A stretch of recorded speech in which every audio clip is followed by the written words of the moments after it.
歌舞伎俳優の市川ぼたん、14、市川新之助、12が6日放送の日本テレビ系、1億人の大質問。笑ってこらえて、に VTR 出演。父の市川團十郎、47のプライベートを明かした。この日は人気企画、謝罪の祭典日本全国カメラに向かってごめんなさいを展開。ぼたんと新之助は VTR で登場し、父團十郎に謝罪した。新之助は、飛行機などでの移動の際に、パパの寝顔を iPad とかで撮ってごめんなさい。ぼたんはそれをパパには見せないで、自分たちのロック画面とかにして面白がってますと説明した。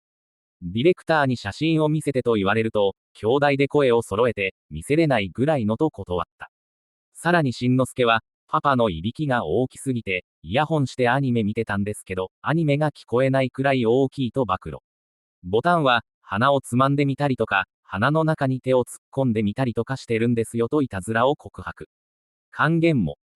の方が頻度多い。と弟を道連れにすると、いやいやいや、お姉ちゃまの方が多いじゃんと、